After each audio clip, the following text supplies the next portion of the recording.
Hello and welcome to the June edition of Made in Lincoln UK. This is a social interactive video documentary magazine programme reflecting and promoting Lincoln District life and events.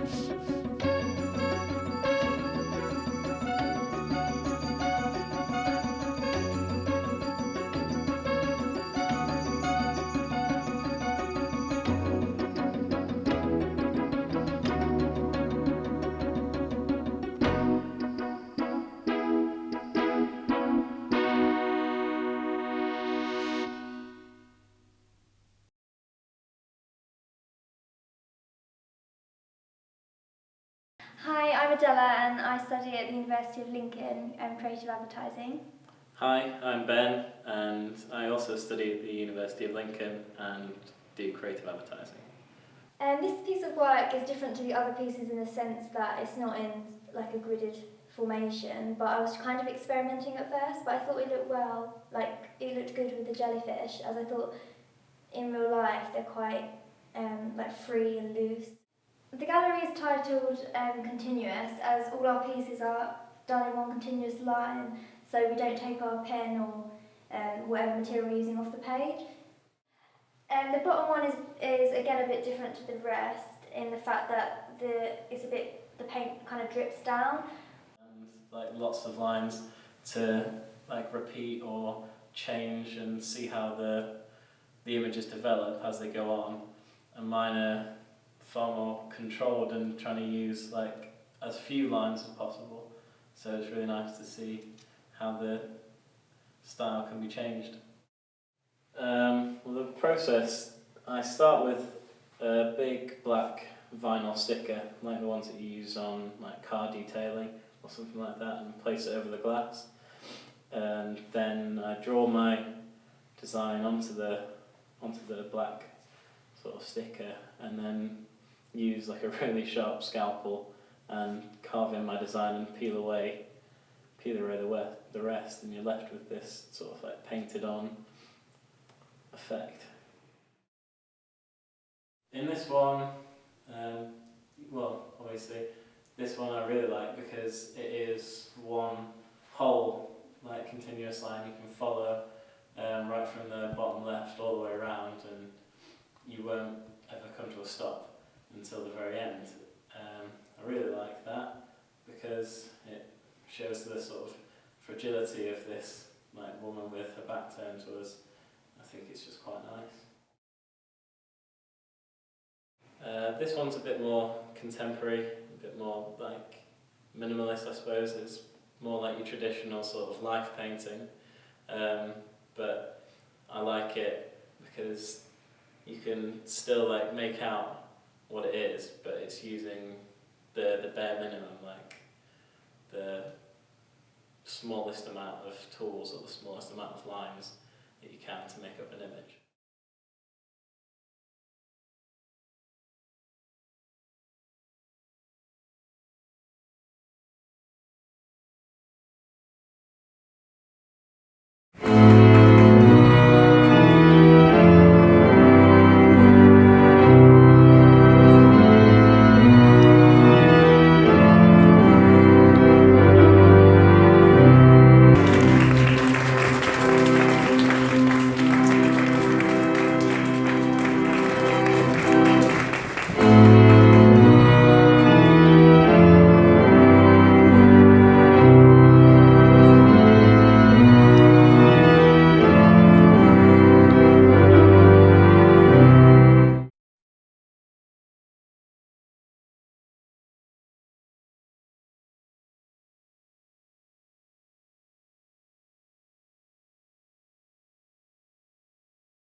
Hello, I'm Phil Norton. I'm Treasurer of the Astronomical Society. You're here in our dome at the moment, halfway down the hillside off Burton Road between the top of the cliff and Longleys Road. The society was actually formed by a guy called Peter Haverton back in 1959. He sent a little message out via the Echo for people interested in astronomy. He had half a dozen people answer it, and he ended up having a lot of people at his house. We moved to the YMCA. The group expanded to about 50 people. They decided they wanted effectively a home, and that's what set about the idea of this place. We tend to do a lot of observing here in the winter. The summer at the moment we tend not to do much observing, simply because it's never really dark at night. One of our biggest problems that we have here is the amount of light that the businesses in Lincoln shine at the clouds. Can't see why they do it, it's straight out their profits, but they seem to like doing it. We use the observatory as much as we can. There are other observatories, sister observatories around the Lincoln area, which are actually owned by members. We have in here a 12-inch telescope. It's what's called a Newtonian telescope. It's mounted on an equatorial mount, which means that it actually tracks the stars. It is computer controlled because we modified it a few years ago, so you basically clicked on the computer and it actually goes to where it's supposed to do. What we tend to do nowadays, we have a monthly meeting where most members attend. That's on the first Tuesday. We do have people from the city coming down. We do, like most people, we charge for it. That's when we have a visiting speaker who gives us a lecture on what's new in astronomy. Other Tuesday nights we are open for members. You tend to have a lot of Cubs and Scouts here during the winter, and part of the astronomy badge is actually done here. We like people to bring down telescopes here. We'll show you how they use them, how to set them up. We have a couple down here for the first time tonight. They don't know how to use their telescope. By the time they leave here, they will know how to set it up. They will know that their telescope is set up correctly, because we'll do that for them. And they will have had a beginner's guide on how to use their telescope. We do it with all sorts of telescopes. Phil, what's going on here then with this software? Well, what we're doing here is we're trying to pick up radiometers. We're trying to pick up a transmitter in southern France. When something hits the atmosphere, it ionises the upper atmosphere, and you get a return signal from the radio. Yeah. The nearest setup that's actually there's only about 50 setups in the world doing it. The nearest one's actually at North Hycombe, which is mine. Yeah. And here we're trying to mimic it. When you see a little shooting star, you see a trail for a second, but what it does is it blasts a hole in the ionosphere that could last a minute. Right. That's the sort of returns we're getting. But unfortunately, from the society, we are also picking up something that's really interfering with it. And what's that? And that's what we're trying to work out. Where the red line is, Yeah. here, is where it probably will be a signal. Right. Where the peak is down here, Yeah. is the problem. Ah. But we're actually pointing towards the water tower and the cathedral because it's in that direction. Yeah. And we're thinking it might be a transmitter relay transmitter on there causing the trouble. Right. We will see. If the cloud clears, you might actually see some sunspots along the left. Yeah. Oh yeah, there's a sunspot just appearing out of the cloud there now. Yeah. Look at that. For people who want to look at the night sky, you'll notice it's getting darker later and later in the evening, but there's two prominent stars you can see, one in the west, one in the southwest. In the west it's Venus, in the southwest it's the planet Jupiter. Keep your eye on them as they close in on each other. They will go past each other, Venus and Jupiter will pass each other, but just have a look at the movement between the two of them over the next month or two.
de choc de télévision autrement.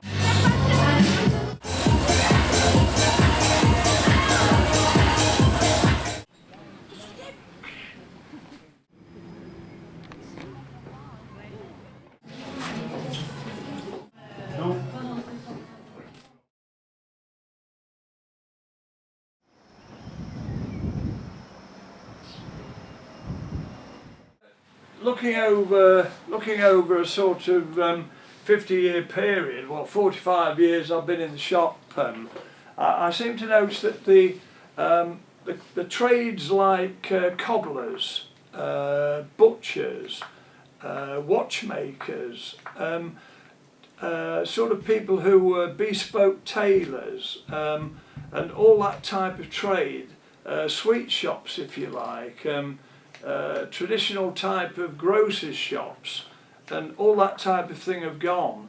There seems to be a definite surge to people who are selling houses, i.e. letting out houses, especially with the student population. But I think there's this factor that you know, it's mainstream trades like the co-op and all the bigger companies coming in, but family businesses, there's not so many, I don't think, as there used to be. I mean, you only have to look across the road and we have a tattooist. You go round in Raisin Lane, another 100 yards away from it, another tattooist. Yeah. And it's the same with my trade. I mean, I'm a traditional barber, and basically there's very few of us about. We're all retiring, really. You only have to notice from across the road, we have 3 hairdressers in a stone's throw. Now, that type of thing would not have happened years and years ago, a little bit like paper shops. You had to be at least a quarter of a mile away from the other one or so, but that's the type of change in the way trading is. But I think the predominantly trade I seem to notice is that there are more and more food shops, i.e. fast food shops, coming in. Notably, it all goes around with the university, which I'm not knocking. It's one of the best things that's happened to Lincoln, because if we didn't have the university, I'm afraid there would be thousands and thousands of jobs definitely lost, I think, in the city. So, but it has been a cultural change over the years, and but I've been very, very lucky lad. I've had 50 years of cutting hair, and my trade's kept with me. So as a traditional barber, I've been very, very happy. Fine and dandy, look at him, there he goes.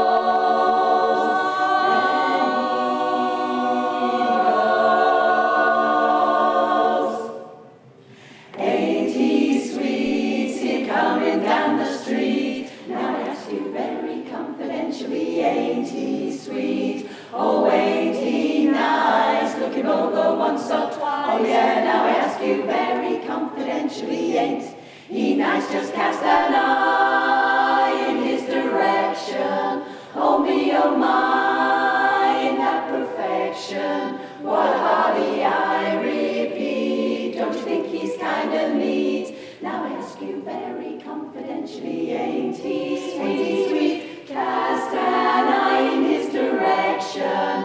Oh me, oh my, ain't that a piece of perfection? I repeat, don't you think he's kind of wow, is he neat? Now I ask you very confidentially, don't you think that he's some eye candy? There he goes, look at that poster up and down the avenue. Goodness knows, he's so fine I gotta make him mine. Oh my.